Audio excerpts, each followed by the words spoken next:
من بين خلق الله جت تسألني سبحان ربي والحلاذي فيها.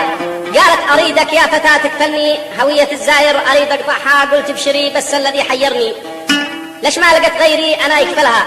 أكيد هذه جاية تقصدني مخصوص أنا من بينهم عاجبها.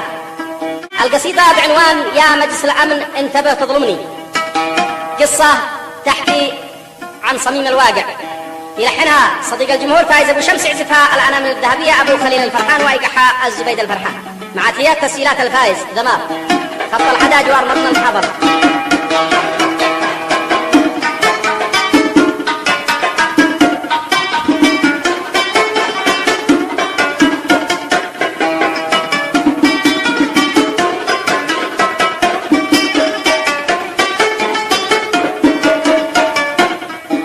من بين خلق الله جت تسألني سبحان ربي والحلاذي فيها. قالت أريدك يا فتاة تكفلني هوية الزاير، أريد أقطعها. قلت ابشري بس الذي حيرني ليش ما لقيت غيري أنا يكفلها.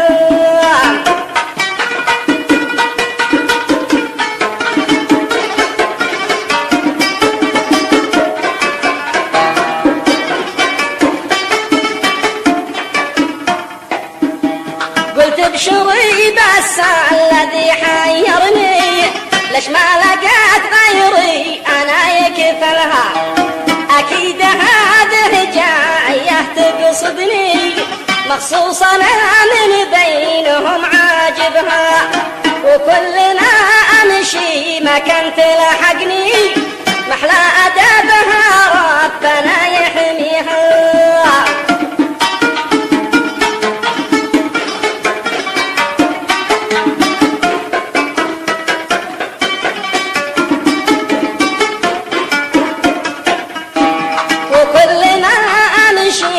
كنت لحقني محلى أدبها ربنا يحميها. أعطيتها رقمي وأنا مستني متى تكلمني وأنا حاكيها. البدر هذا فيها وهو وقعني واصبحت أنا مأسور في عينيها. يالله سالك في هواها عني واسلم أنا من كيدها ودها.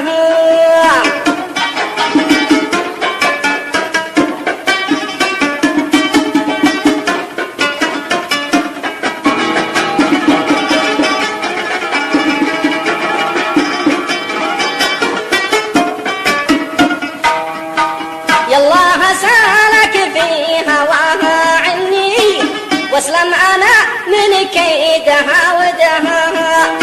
عيونها فيها جمال جنني حتى الحواجب جل من سواها. وشعرها الأشقر أكيد هيجني لا سوته قدامها ووراها. خدودها تفاح ذي يعجبني تفاح لبناني على خديها. يعني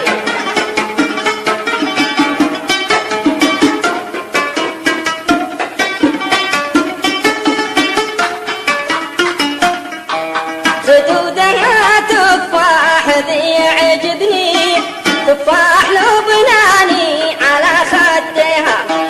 وأنفها كالسيف كذ يذبحني مكتوب عليه ممنوع أحد يلمسها.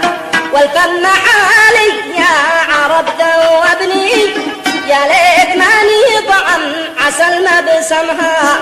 والصدر فوقه برتقال شوقني المس بيدي بس وقت جراها. والبطن قطعه من حرر تسلبني نعومة المساح على يمنها.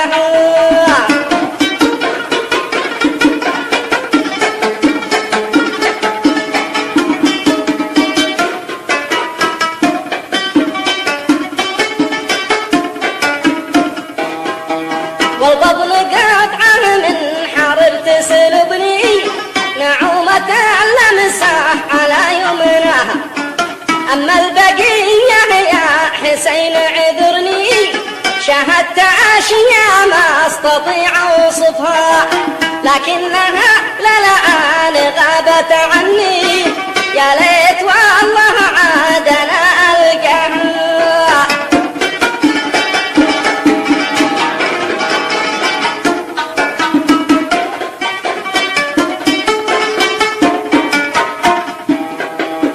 أبو ذياب في حبها بيوني، قطاع قلبه ضاع من يمرها، قولوا لها يا ناس تسأل عني، وترحم العاشق أذي يتبعها، قولوا لها قد طيفها شاغلني، بالله يا نوح الطير دورها.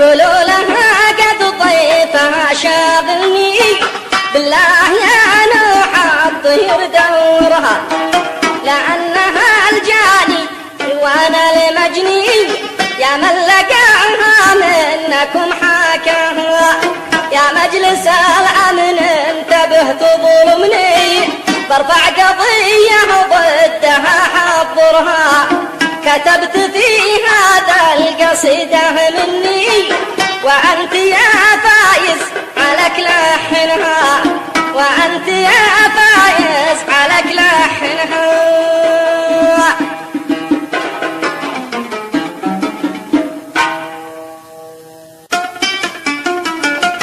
من بين خلق الله جت تسألني سبحان ربي والحلاذي فيها، قالت أريدك يا فتاة تكفلني، هوية الزاير أريد أقطعها، قلت ابشري بس الذي حيرني، ليش ما لقت غيري أنا يكفلها، أكيد هذه جاية تبسطني مخصوصا بينهم عاجبها.